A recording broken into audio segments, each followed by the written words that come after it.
అనసూయ గారికి మీరు ఇచ్చే సందేశం ఏంటి? అనసూయ గారికి ఇచ్చే సందేశం ఏంటంటే, రాజ్యాంగము మహిళలకి హక్కులు ఇచ్చింది, స్త్రీ పురుషుల సమానత్వంగా హక్కులు ఇచ్చింది.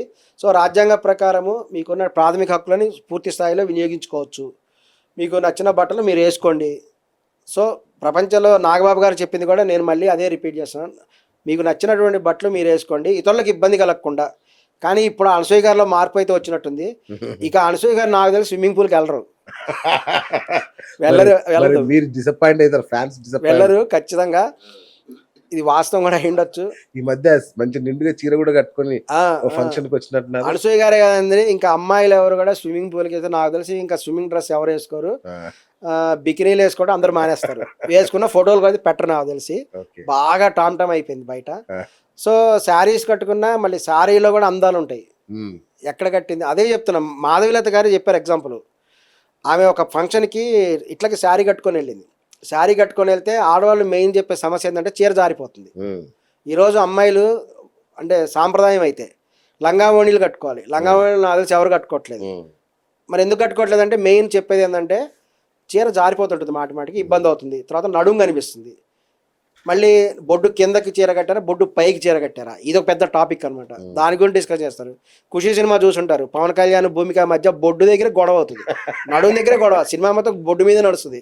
ఆ ఖుషి సినిమా సూపర్ హిట్ అవ్వడానికి కారణం భూమిక గారి బొడ్డే. ఆ నడుమే భూమిక గారి నడుము వల్లే ఖుషి సినిమా సూపర్ హిట్ అయింది. మరి ఇటువంటి సందర్భాల్లో మళ్ళీ అదొక ఇబ్బంది చీర కడితే.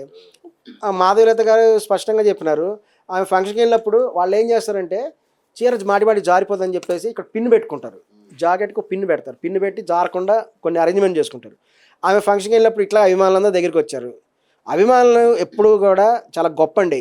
ఒక ఆక్సిజన్, ఒక సెలబ్రిటీకి ఆక్సిజన్ ఎవరంటే అభిమానులే. అందుకని ఈవెన్ మెగాస్టార్ చిరంజీవి గారైనా మరో హీరోయినా గొప్పగా నటించేది అభిమానులను ఎంటర్టైన్మెంట్ చేయాలని. సో ఇక్కడ ఏమైందంటే అభిమానులు వచ్చారు, ఆవిడ దగ్గరికి వచ్చి ఎందుకు వస్తారు, ఒక షేక్ హ్యాండ్ ఇద్దామని వస్తారు, ఒక సెల్ఫీ తీసుకుందామని వస్తారు. దురుద్దేశం ఏముండదు. అందరికీ తెలుసు కదా, చోలికే పీచకే హాయ్ అందరికీ తెలుసు. అక్కడికి పోయే చూడాల్సిన అవసరం ఏం లేదు, అందరికీ తెలుసు. కేవలం they want to show their అభిమానం. ఆమె దగ్గరికి వెళ్ళేది ఆమె ఇట్లా ఒక్కసారి 10 మంది 50 మంది వచ్చినప్పటికి ఏమవుతుందంటే ఎవరో చీర గబుకు పట్టుకున్నా చీర జారిపోయింది. లాగినప్పుడు ఏమైంది, జారకుండా పిన్ను పెట్టుకుంది గట్టిగా. ఆ పిన్ను కూడా ఊడిపోయింది. ఆ పిన్నుకు ఉండేటువంటి పిన్ను కాదు గుచ్చుకుంది నడుము ఇక్కడ. గుచ్చుకొని ఆమె మెడ దగ్గర షోల్డర్ దగ్గర గాయం అయిపోయి రక్తం కూడా వచ్చేసింది. సో చీరలు కట్టుకుంటే రక్తం చూడాల్సి వస్తుందని కొంతమంది ఆడవాళ్ళకి భయం. పిన్ను కనుక అది వాస్తవం జరిగిన సంగతి. పంజాబీ డ్రెస్ అది వేసుకోవచ్చు, అందుకనే ఈ రోజు పంజాబ్ డ్రెస్లు వేసుకుంటున్నారు. అందుకే ఈ రోజు పంజాబ్ డ్రెస్లు వేసుకుంటున్నారు, కన్వీనియంట్ కాబట్టి వేసుకుంటున్నారు. నాగబాబు చెప్పింది అదే, మీకు కన్వీనియంట్ ఉన్న డ్రెస్ వేసుకోండి అని చెప్తున్నారు. మళ్ళీ ఇప్పుడు పంజాబ్ డ్రెస్లు వేసినప్పుడు పైన ఈ చున్నీ ఉందా లేదా, చున్నీ గురించి ఇప్పుడు పెద్ద డిస్కషన్ కూడా నడుస్తుంది. మొన్న చిన్మయ్య గారి హస్బెండ్ ఒక సినిమా తీశారంట, అందులో చున్నీ ఎందుకు ఉండాలి లేకపోతే ఉంది అని ఆ డిస్కషన్ కూడా చేశారు. సో కొన్ని ప్రాబ్లమ్స్ ఉంటాయి. ఒక ఆమె ఏం చెప్తుంది, చున్నీ వేసుకుంటే బైక్ వెనక కూర్చుంటే ఆ చున్నీ వెనక దాంట్లో పడిందండి చక్రంలో, అయ్యి యాక్సిడెంట్ అయిందండి. అట్లా చున్నీ వేసుకునే ఆడవాళ్ళకి యాక్సిడెంట్లు అయ్యే అవకాశం ఎక్కువ ఉంటుంది బైకుల మీద వెళ్తే అని వాళ్ళు చెప్పిన వెర్షన్. చాలా ఉంటాయి, చాలా పెద్ద కష్టాలు ఉంటాయండి. వాస్తవాలు తెలుసుకోవాలి. ఒక అమ్మాయి మీకు కనబడింది చున్నీ లేకుండా, మనం మంచిగా ఆలోచించాలి. ఆమె ఎందుకు అలా వేసుకోలేదు అని ఆలోచించాలి. సపోజ్ ఆమె బైక్ వెనక కూర్చుని ప్రయాణం చేసే పరిస్థితి, మీరే అలా ఆలోచించట్లేదు, అందరూ అలా ఆలోచించాలి అని చెప్పేది. మీరు అలా ఆలోచించట్లేదు. అనసూయ గారు చెప్పింది అదే. శివాజీ గారికి అనసూయ గారు ఏం చెప్పారు, మీరు ఆడవాళ్ళ గురించి చెప్పారు ఆ రోజున, మగవాళ్ళ గురించి కూడా చెప్పి ఉండాల్సింది అంది. తర్వాత మీరు మగవాళ్ళకి కూడా మీరు ఆడవాళ్ళని కాపాడండి, వాళ్ళకి సపోర్ట్ చేయండి అని చెప్పి ఉండాల్సింది కదా. వాళ్ళకి ఎందుకు చెప్పలేదు? అందరూ ఆడవాళ్ళకి చెప్తుంటారు సజెషన్స్, మగవాళ్ళకి కూడా సజెషన్స్ ఇవ్వండి, మరి ఇవ్వాల్సింది కదా. అదే జెండర్ ఈక్వాలిటీ అనేది ఉండాలి. మహిళలు పురుషులు సమానము అనేటువంటిది కూడా ప్రదర్శించాలి. ఒకసారి బస్సులో వెళ్తున్నాను, ఒక ఆయన బస్సులో నిలబడే ఉన్నాడు. ఆయన కూర్చోని లేదని ఆయన నిలబడి ఉన్నాడు. నాకే అరే ఏం పాపం ఇంతసేపు నిలబడి ఉన్నాడు అని కూర్చోండి సార్ ఒక సీట్ చూపించా. ఆయన కూర్చోనండి అన్నాడు. ఇదేంది నా పాపం నిలబడి కష్టపడతా కూర్చొని ఏంటంటే ఆయనకు మొలలండి నేను కూర్చోలేనండి అన్నాడు. ఓహో అనుకో, అప్పుడు నాకు అర్థమైంది. అనేక మంది అనేక కన్వీనియంట్ ఉంటాయి, వాళ్ళ పర్సనల్ విషయాలు ఏవో ఉంటాయి, మనకు చెప్పలేకపోవచ్చు కొన్నిసార్లు, చెప్పచ్చు కొన్నిసార్లు. సో మనము ఒక వ్యక్తి ఒక రకంగా ఉన్నాడంటే ఏదో ఆమె వస్తుందని ఏదో, మరి నిధి అగర్వాల్ టాప్లెస్ వచ్చిందంటే దానికి కారణం ఉంది, ప్రాపర్ రీజన్. ఎందుకంటే ఆ సినిమాలో ఆమె వేసుకున్న కాస్ట్యూమ్స్ అవి రాజాసాబ్ ప్రమోషన్లో భాగంగా సినిమాలో ఎటువంటి కాస్ట్యూమ్స్ వేసుకుందో అవే కాస్ట్యూమ్తో మాల్కి వచ్చింది. ప్రభుత్వ పర్మిషన్ తీసుకొనే వచ్చింది.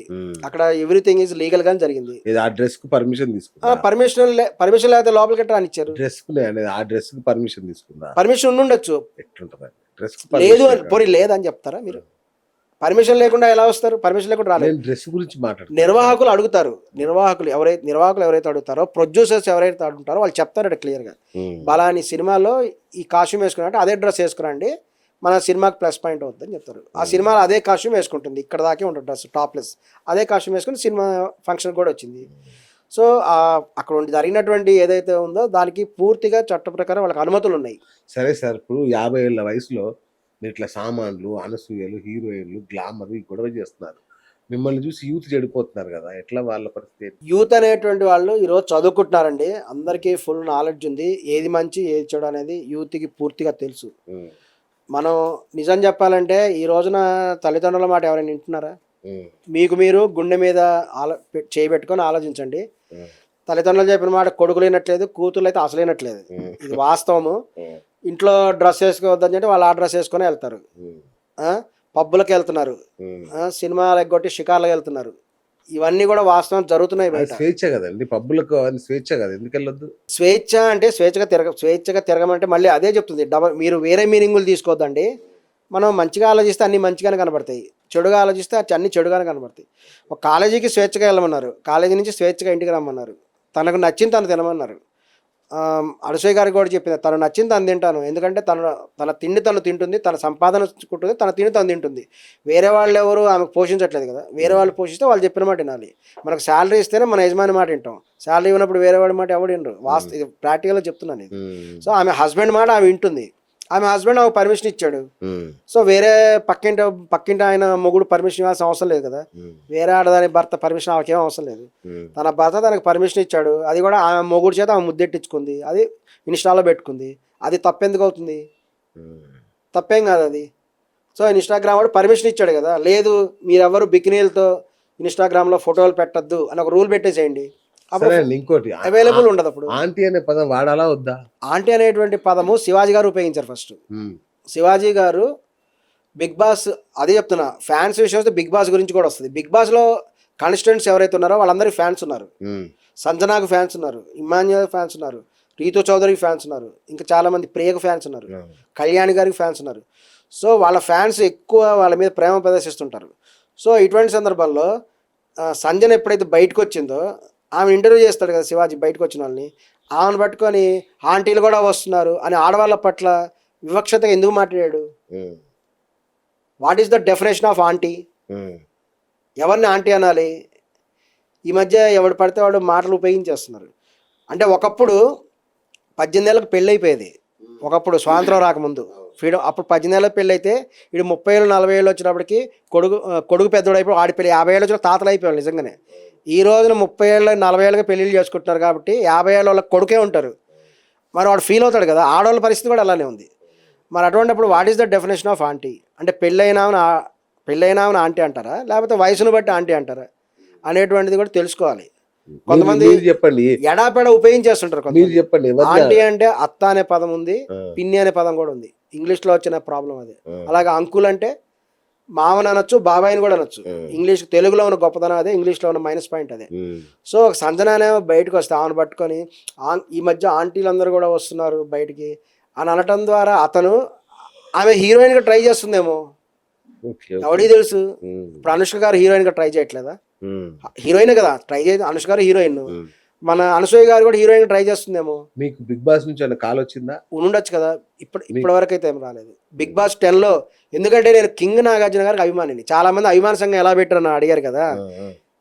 కింగ్ నాగార్జున గారిని చూసి నేను అభిమాన సంఘం పెట్టాను, అనసూయ అభిమాన సంఘం. రిజిస్టర్ చేశారు అభిమాన సంఘం. రిజిస్టర్ అందులో ఒక మాట అంటాడండి, మీరు కింగ్ అనే ఒక సినిమాలో నాగార్జున గారు నటించారు. అందులో బ్రహ్మానందం గారి కాంబినేషన్ సీన్, తడిక పాట పాడుతుంటాడు. ఏంటంటే త్రిషాని లైన్ వేస్తుంటాడు, అక్కడికి రమ్మంటే రారు, ఇక్కడే ఉంటారని చెప్తుంటాడు చాలాసార్లు. సో అప్పుడు త్రిషకి బ్రహ్మానందకి మరి మధ్యన ఈ డబుల్ మీనింగ్ వాటి వల్ల ఇది ఒక ప్లస్ పాయింట్ అనమాట. వీటిని బయట వాళ్ళకి ఎవరికి అర్థం కాదు. సో త్రిషకు మాత్రమే అర్థం అవుతుంది. అప్పుడు నాగార్జున గారు వచ్చేసి బ్రహ్మానందం అంటాడు, మీ అభిమాన సంఘం పెట్టామంటారు. ఎప్పుడు పెట్టారు అంటాడు. జస్ట్ ఇప్పుడే పెట్టాం. ఏం అభిమాన సంఘం అంటే జయసూర్య ఖైరతాబాద్ అభిమాన సంఘం యువజన సంఘం పెట్టామంటారు. ఇది ఎప్పుడు పెట్టారంటే జస్ట్ ఇప్పుడే అండి అంటే, లేదయ్యా వీళ్ళందరూ డబ్బులు కలెక్ట్ చేస్తారు, అబ్బే మేము ఏం పైసలు తీసుకోం, మొత్తం ఫ్రీ వాలంటీర్ అని చెప్తారు. సో అతను ఏ విధంగా చెప్పాడో మాకు అదే ఐడియా వచ్చేసేసింది. అరే మనం కూడా అనసూయ గారికి అభిమాన సంఘం అంటే పదం బయట తీసుకురావచ్చు, ఆల్రెడీ అభిమానులు ఉన్నారు.